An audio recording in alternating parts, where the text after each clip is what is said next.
Blackbird with Moving with the Cosmos. It's been a minute, and I'll tell you why. This is a post that we talk about things in the cosmos, out there in the planetary astrology and whatnot, but then also kind of bring it back down to earth and put it in your body. So after the Lionsgate in August, there's been, that portal has been a big transition period. Personally, big one. But also I see it in a lot of people and communities and the world right now. So yeah, it's a big deal. But also throughout September, there's been a transition of all of the outer planets. So they're all shifting into the next zodiac sign, but kind of all at once. So it's a big, direct, line. And to me, that means clarity and direction, so there goes my doggies. Yes. But even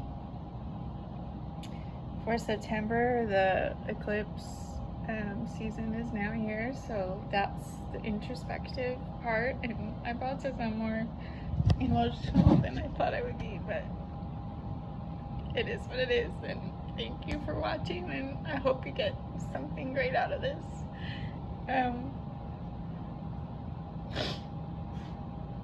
Yeah, I just, for eclipse season, September, October, I think it goes for quite a few months actually. It's about introspection and being sitting with it, this is the sitting with it part.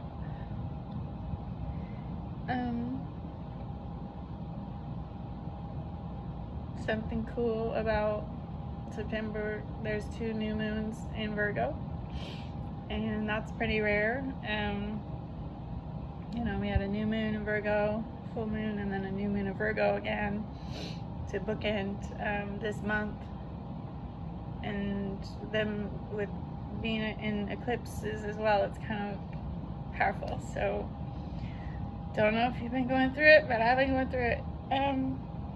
Okay, but Virgo, to give a good sense of what Virgo's about, it's about service, and it's about details. They're gonna tell you if you got something in your teeth, but they mean well. It's analytical and to the point, but also very service oriented, and not servitude, slavery type of style. It means how can I serve you today? So in relationships, to be able to wake up and be wow, how can I benefit you today? And in that, we all know that it benefits the all, and we benefit each other. So we serve each other in order to serve all of us.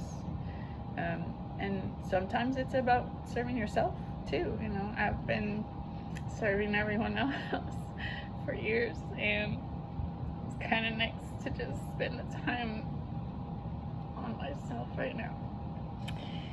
So I'm going to keep it simple as far as the movement goes this time, but it's very pertinent to what's happening in life. We're just going to do the Birdie Bow. It's really simple, and it's not a goodbye, it's more of a goodbye for now kind of feeling. I'll still do these online, but in my life I've had to say goodbye to a lot of people right now, and it's okay. So I'm going to set us up to do the Birdie Bow, and I'm going to tell you about it. Birdie Bow, I didn't make it up, but being Blackbird, it's something that's what people call it now, which is cool, which is really cool.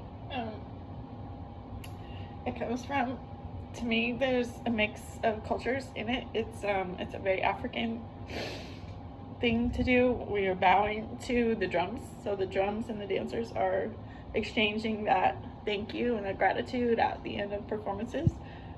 Also to the audience, you can birdie bow, and this is part of the wings. It'll be back here, but that's sign language for applause. So it's not about oh my gosh, thank you, you know, when you bow to people, you know, people bow in different energies. It's a huge gratitude type of bow. So it's very ritualistic, and I've used it for years, and I'm so proud that I've given it to so many people to keep doing it too. In Asian cultures, it's, you know, whoever can bow the farthest is the one who's more respectful of the other. So you give reverence to bow to each other,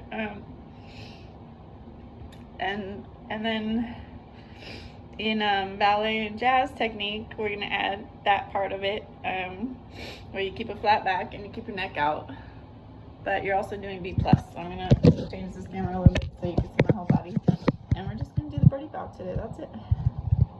Keep it nice, short and simple, and thank you for dealing with me through my emotions. So, B+, if you've ever done ballet or jazz, you turn your feet out a little bit, put one foot behind the other, but then put those back knee right against the front knee. So the knees are like stuck together. So I call it a kickstand, so you can stay there all day if you wanted to. Next, you can bend your knees if you want to. And I've got a baby right here. The birds and dogs go really well together, you know that? Yes, you want to dance with me? I know you. Okay, so flat back, and your hands are going to go here. And you can look at them, people, if you want to, or you can look down, but don't look all the way down. Look straight out, kind of out. Yes, I'm gonna bow to you, baby. She's bowing to me. I'll do it a little bit sideways. So there's the birdie bow. I'm gonna bow to my babies. Thank you, Snow, for being on camera with me just now. Yeah, birds and dogs that go well together. There's a lot of those. A lot of great stories about that. Yeah, you said it. All right, goodbye for now. We'll see you next time.